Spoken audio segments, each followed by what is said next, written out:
Assalamualaikum warahmatullahi wabarakatuh. Selamat berjumpa di Realita TV di acara Sarita Sarinya Berita. Ya, kali ini kita menyoroti tentang PTM atau pertemuan tatap muka bagi khususnya di universitas atau perguruan tinggi dan sekolah-sekolah lainnya. Karena kan banyak yang mengatakan ini, wah mal-mal sudah penuh, pasar-pasar sudah penuh, semuanya sudah berdesakan, sudah seperti semula, jalanan sudah macet. Tapi kenapa kok sepertinya corona ini hanya adanya di sekolah-sekolah begitu ya? Ya sekolahan aja yang masih belum bisa masuk full.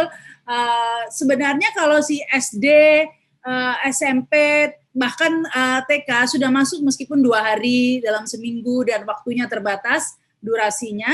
Tetapi yang menarik ini di perguruan tinggi yang seharusnya lebih siap untuk menerapkan prokes ya karena lebih dewasa, tetapi banyak yang belum melakukan kuliah PTM atau pertemuan tatap muka. Bahkan di Universitas Indonesia saja ya, itu juga belum ada offline ini, setidaknya sampai hari ini ya, anak saya belum merasakan kuliah ini. Nah, untuk membahas masalah ini, kita sudah terhubung dengan Profesor Dr. Zainuddin Maliki, anggota DPR Komisi 10 dari fraksi Partai Amanat Nasional. Assalamualaikum, Prof. Waalaikumsalam, Mbak Sarita Sarinya Berita. Ya, iya nih, Prof.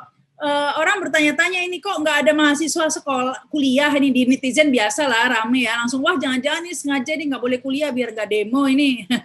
Tapi sebenarnya seperti apa sih kalau menurut Prof? Ya.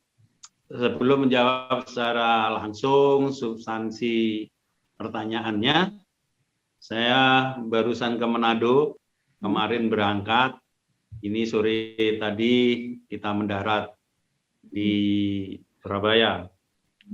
Selama perjalanan, mulai check-in di bandara, kemarin berangkat, kemudian di dalam pesawat, penuh pesawat itu.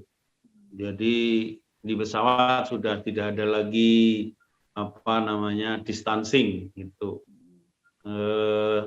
Begitu juga balik ke sini di bandara Manado itu antriannya berjubel, kemudian pesawatnya juga penuh gitu, tanpa jarak lagi seatnya.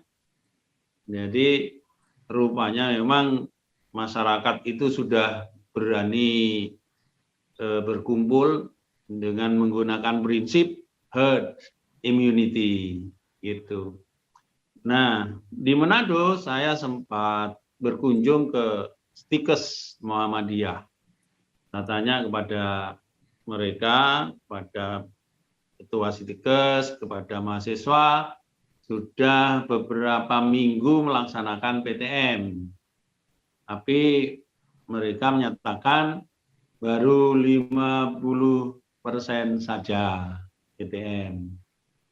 Saya kira memang kalau kita evaluasi pembelajaran jarak jauh ini tidak kunjung mengalami kemajuan. Jadi tidak ada inovasi-inovasi yang signifikan dalam penanganan PJJ itu. Sehingga kemudian pembelajaran jarak jauh itu menyebabkan learning loss gitu ya.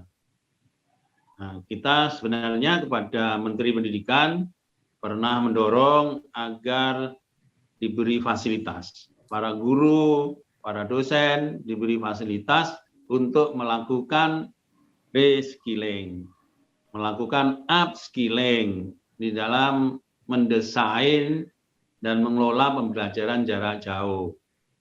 Kalau pembelajaran jarak jauh itu harusnya paradigmanya diubah, yang aktif adalah siswanya. Siswa aktif, siswa kreatif, atau mahasiswa aktif, mahasiswa kreatif, self-direction, self-learning itu. Jadi pembelajaran, sebenarnya paradigma pembelajaran di mana mahasiswa atau siswa itu menjadi subjek yang aktif, itu sudah ada di perspektif pemikiran atau pembelajaran konstruktivistik. Gitu. Dalam pembelajaran konstruktivistik, pembelajaran itu adalah merupakan produk dari dorongan-dorongan intrinsik.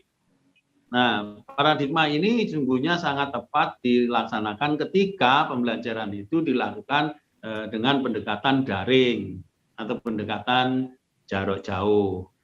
Tetapi ternyata ini tidak kunjung dikembangkan, tidak kunjung diberi pelatihan, sehingga ya tidak terjadi proses pembelajaran yang efektif selama pembelajaran jarak jauh. Nah, dalam situasi seperti ini, saya kira pemerintah harus segera mempersiapkan pembelajaran tatap muka, tetapi dengan catatan itu tadi, dinyatakan pembelajaran tatap muka itu sudah bagus untuk dilaksanakan kalau prokesnya itu memang bisa dipersiapkan. Salah satu prokesnya tentu saja adalah untuk sekarang adalah vaksinasi. Jadi harus sudah dilaksanakan. Begitu Mbak Sarita. Ya, kalau vaksinasi sepertinya sudah hampir semua ya sudah mendapatkan vaksinasi, terutama siswa begitu ya. Yang menjadi pertanyaan ini, Prof, seperti disampaikan tadi di pesawat penuh. Dulu sempat di awal-awal pandemi sempat 50% pesawat itu. Jadi saya duduk, sebelahnya kosong, ada lagi begitu kan. Nah, kemarin saya juga naik pesawat, kaget juga udah empet-empetan di sebelah saya yang sempit ekonomi ya, bukan bisnis. Itu sudah empet-empetan di sebelah saya, sudah ada orang. Wah, benar-benar 100% begitu ya. Kemudian di restoran, saya ke mall, makan juga full. Kalau dulu sempat kafe harus 50%, Prof. Tapi sekarang sudah tidak ada aturan 50%. Ini mungkin karena pertimbangan pandemi sudah melandai, begitu ya. Tetapi kenapa ketika pendidikan yang konsekuensinya adalah, tadi Prof katakan learning loss, kok malah tetap masih bertahan 50%, sementara sebenarnya konsekuensinya lebih berat, begitu. Ini kok seperti tidak konsisten, begitu, Prof? Ya, beberapa waktu yang lalu memang sudah dicoba, dimulai, lalu muncul klaster di pendidikan. Tapi belakangan kan sudah tidak ada lagi ya. Saya kira Menteri Pendidikan bisa mendorong lembaga-lembaga pendidikan, terutama pendidikan tinggi, saya kira sudah bisa ditingkatkan prosentasenya. Dari 50 menjadi 60, dari 60 menjadi 70, sesuai dengan kondisi daerahnya masing-masing. Sekarang kan pemetaan itu sudah sangat bagus ya. Jadi misalnya kita punya smartphone, kita sudah bisa mengidentifikasi kita berada di lokasi yang tingkat ini kasus positif rate-nya berapa, kemudian suspeknya berapa.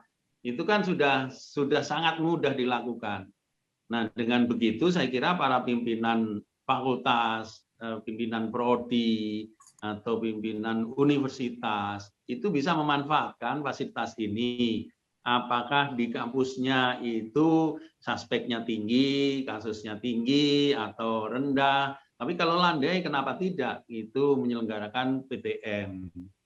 Ya. PTM pun saya kira juga perlu ditingkatkanlah PTM itu, strategi pembelajarannya itu pembelajaran yang efektif gitu ya.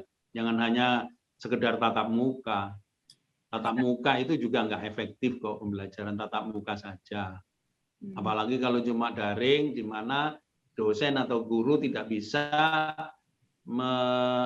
mendrive siswanya untuk tumbuh kesadaran self learning.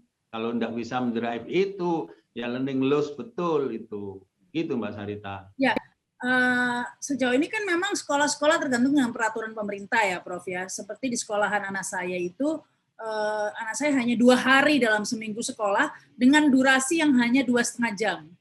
Jadi capek nganternya sebenarnya. Nah, ketika saya tanya mengapa, katanya karena peraturan sekolah 50%, peraturan pemerintah 50%, sehingga kelasnya tidak cukup, kan harus ada shift. Sehingga hanya bisa 2 hari begitu. Karena hari selanjutnya buat yang 50% lainnya begitu. Nah, ini bisa menjadi perhatian tidak Prof, agar sebenarnya terutama generasi-generasi yang masih dalam masa pertumbuhan juga ya, ini agar bisa masuk tiap hari, karena mereka juga sudah ke mall dan segala macam kok, begitu Prof. Ya, daripada mereka kemudian ke mall, ya lebih baik diarahkan untuk ke kampus, mereka belajar di kampus. Saya kira dengan strategi pembelajaran yang student active learning. Student active learning itu tidak belajar atau kuliah itu tidak harus habis di ruang kuliah gitu loh. Jadi bisa belajar itu dibawa ke subjek atau objek-objek real ya, to the real world gitu ya, ke dunia praktis gitu, dunia praktis, sehingga tidak harus habis di ruang kuliah. Nah, ini yang saya kira perlu juga dimodifikasi dengan pembelajaran meskipun namanya itu tatap muka, tapi tatap mukanya itu tetap memberi atau dibuat sedemikian rupa sehingga interaksi antara mahasiswa dan sesama mahasiswa itu dilakukan secara terbuka. Itu jadi konsepnya adalah student active learning dibawa to the real world, dunia nyata. Saya kira ini yang harus dikemas. Tapi memang kemudian institusi pendidikan itu memang mendasarkan atau harus berpegang pada kebijakan pemerintah. Nah, saya kira pemerintah bisa kita dorong untuk mengeluarkan kebijakan sesuai dengan level risiko COVID di masing-masing daerah.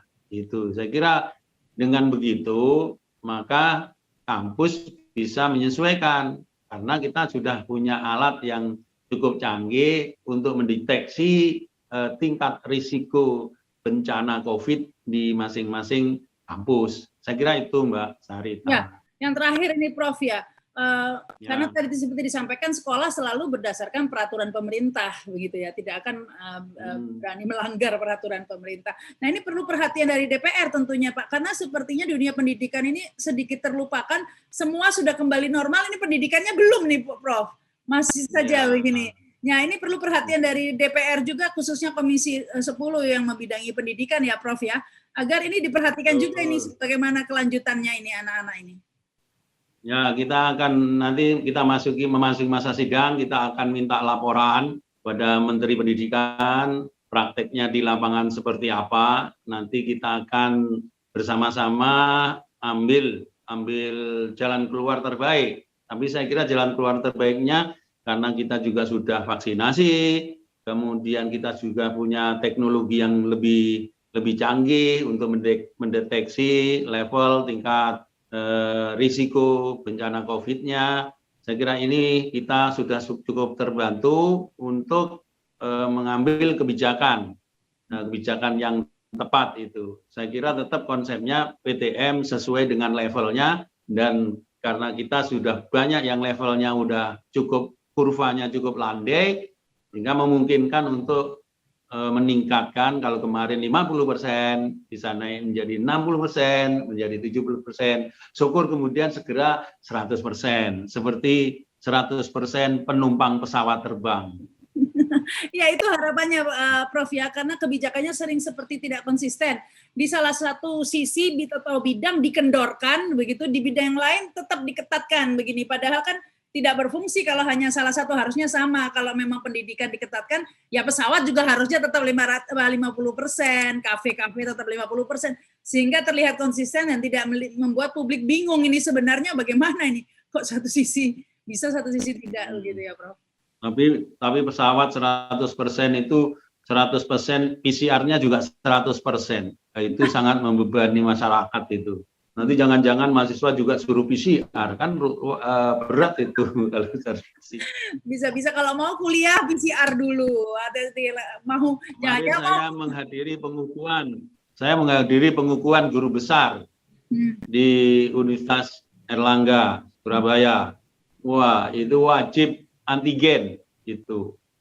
Jadi masih mending, masih murah, Prof. Swab antigen ya. Ini kemudian karena harus pergi ke Manado, swab PCR. Jadi swab antigen hari ini, besoknya PCR. Wah, luar biasa ini. Ongkos atau biaya beban hidup selama COVID ini gitu. Tentunya Itu, ya Mbak Sarita. sangat terbebani bagi masyarakat, meskipun tentu juga ada sangat yang memperoleh keuntungan bagi masyarakat lainnya pastinya ini. Ini semoga bisa. Nah, yaitu jangan sampai kemudian risiko atau bencana COVID ini dijadikan alasan untuk menarik keuntungan itu. Saya kira itu sangat tidak manusiawi. Baik, terima kasih ini waktunya Profesor Dr. Zaiduddin Maliki. Dan terima kasih juga yang sudah menyaksikan tayangan ini. Jangan lupa subscribe dan komen. Saya Rahma Sarita. Wassalamualaikum warahmatullahi wabarakatuh. Sampai jumpa. Waalaikumsalam warahmatullahi wabarakatuh.